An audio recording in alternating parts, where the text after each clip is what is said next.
kalau sholat maghrib itu di Masjid Agung. Kita ingin dapat syafaat dari Rasulullah SAW dari sejarah-sejarah kisah-kisah maulid yang dibacakan setiap kali kita bersuci. Jangan ketinggalan itu. Dihadiri Rasulullah SAW. Ketika hadir Rasulullah di tengah-tengah kita, makanya kita berdiri menghormat. Ya Nabi Salam.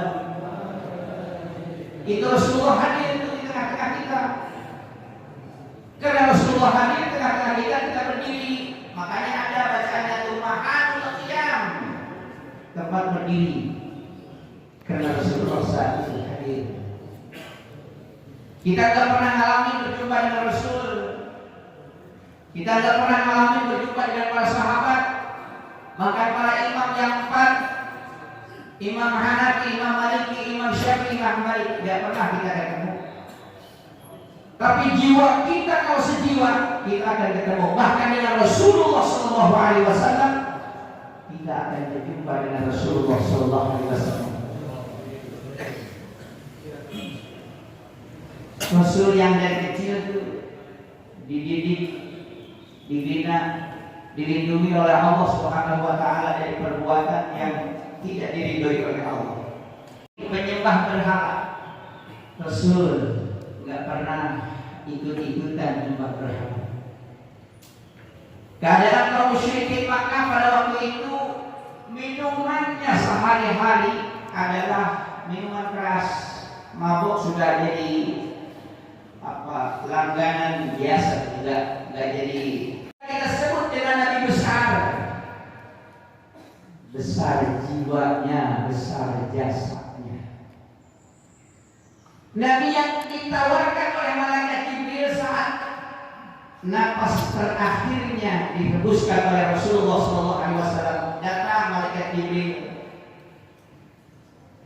Nabi bertanya kepada Jibril, "Ya Jibril, apakah engkau datang untuk menyaksikan kepergian ruhku atau hanya untuk sekedar menjenguk bahwa aku sedang sakit?" Malaikat Jibril menjawab, "Aku menjengukmu ya Muhammad, sekaligus akan menyaksikan ruhmu keluar." Nabi bertanya kepada dia, "Ya Jibril, kalau apa yang Allah berikan kepada engkau, yang dititipkan kepada engkau?" Malaikat Jibril menjawab, "Ya Muhammad, pintu langit sudah terbuka, surga sudah terbuka, malaikat sudah berjejer, bidadari semua sudah berhias untuk menanti kedatangan ruhmu Muhammad." Apa kata Nabi? "Ya Jibril, itu aku tidak minta." Lalu apalagi dari Allah yang dititipkan kepada engkau? Engkau Muhammad akan masuk surga sebelum para nabi sebelum engkau masuk surga. Jadi engkau paling duluan masuk surga sebelum para nabi terdahulu masuk surga. Ya Jibril, itu pun aku tidak minta. Tapi apalagi yang Allah titipkan kepada engkau? Wahai Muhammad, umatmu akan masuk surga terlebih dahulu sebelum umat-umat lain masuk surga. Jadi umat engkau duluan masuk surga. Ya Jibril, inilah yang aku minta. Jadi kita menjadi umat Nabi akan masuk surga duluan sebelum umat Nabi Musa, umat Nabi Adam, umat Nabi-Nabi yang dulu masuk surga. Kita duluan masuk surga. Alhamdulillah. Itulah Nabi. Itulah Nabi besar biasanya. Ini yang ditunggu-tunggu oleh Nabi. Jawaban inilah yang ditunggu oleh Nabi dari malaikat Jibril. Kenapa demikian? Nabi tidak egois. Kalau aku sudah dijamin oleh Allah masuk surga, tapi umatku belum. Makanya Nabi Muhammad huwal habibul ladzi turja syafa'atuhu di kulli haulin minal ahwal. Nabi itu yang ditunggu-tunggu syafaatnya dari setiap kejadian huru hara yang terjadi bagi umatnya.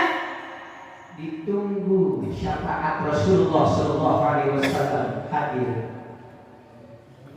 Yang paling duluan bangun nanti di hari kiamat, di alam mahsyar, Setelah malaikat Israfil meniup sangkakala, yang kedua, yang pertama hancur alam dunia ini.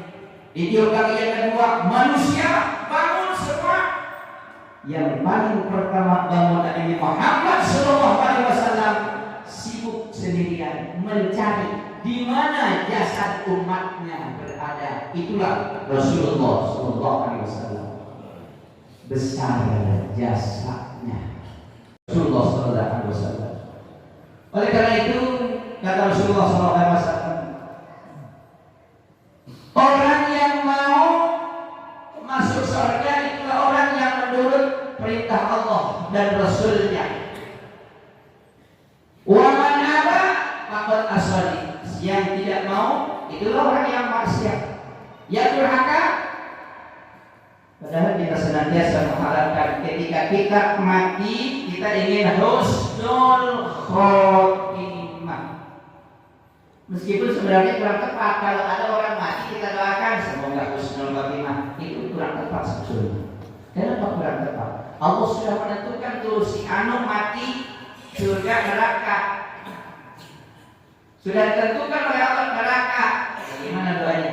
Semoga husnul khotimah, mudah-mudahan masuk neraka. Kita doakan husnul khotimah itu sebelum mati sebaiknya. Nah, saat sekarang nih mudah-mudahan Bapak semua yang bersuci husnul khotimah. Amin. Diterima iman Islamnya. Amin. Nah, kalau sudah mati Allah sudah tentukan. Dia mati neraka, umpamanya disiksa di neraka. Bagaimana husnul khotimah dia? Sebenarnya kurang tepat. Tepatnya pada waktu orangnya masih hidup baru doanya husnul khotimah. Besar. Itu semua yang ada dari mulai makanan sampai kosmetik, terus berikut sampo untuk siapa? Manusia. Seandainya tidak ada manusia, nggak akan ada tuh yang namanya sampo, odol, makanan nggak akan ada. Untuk hewan sedikit sekali, minim sekali yang disediakan di pertokoan itu. Jadi manusia itu menjadi syarat akan adanya tuh semua barang-barang itu, dari semua makanan sampai kosmetik dan sebagainya. Itu Nabi menjadi syarat tuh adanya. Ada di alam dunia itu Nabi menjadi syarat. Tidak ada Nabi, alam dunia ini tidak ada. Dalam hadis qudsi Allah menyebutkan, laulaka wa ma khalaqtul aflaq. Seandainya tidak ada engkau Muhammad, tidak ada engkau Muhammad, apa ini alam raya ini tidak akan ada. Jadi adanya alam ini karena adanya Nabi Muhammad sallallahu alaihi wasallam. Itulah Nabi besar jasanya. Paham? Belum paham orang bersuci. Nabi kalau mengatakan tidak, enggak. Nah, kalau nyanyinya mah iya tuh, enggak gitu. Iya, kalau iya. Kalau enggak ada duitnya mah enggak. Enggak begitu. Ada duit, enggak ada duit. Ada duit, enggak ada duit. Iya, enggak. Itulah Nabi Muhammad. Huwal habibul ladzi turja syafa'atuhu li kulli haulin minal ahwali maulaya salli wa sallim daiman abada la habibika khairi khalqi. Iya, yang ditunggu-tunggu syafaatnya. Turja syafa'atuhu li kulli haulin. Dalam setiap kejadian huru hara apapun ditunggu syafaatnya. Kulli haulin minal ahwali muqtahin. Itulah Rasulullah SAW ketika umatnya menjadi rasa ketakutan datangnya hari kiamat. Huru hara kejadian hari kiamat begitu dahsyat, begitu cepat, lebih cepat daripada cahaya. Itu ada gambaran orang masukin kancing baju. Kalau kancing dimasukin kan keluar lagi ya, masuk keluar. Itu kancing kan? Ini orang masukin kancing baju, belum keluar lagi itu kancing. Sudah terjadi kiamat. Orang mau makan nasi, belum sampai ke mulut, di bibir, sudah terjadi kiamat. Tadhallu kullu murdi'atin amma arda'at wa tadau kullu murdi'atin amma arda'at. Orang perempuan sedang menyusui anaknya. Datang kiamat, itu anaknya dibuang, gak terasa, dia lari. Ibunya lari, anaknya dibuang, dilepas, gak terasa. Dasarnya hari kiamat, Nabi syafaatnya kandang. Yang suka naik masjid itu akan berada di masjid. Naik masjid ya. Yang gak naik masjid dadah. Nih,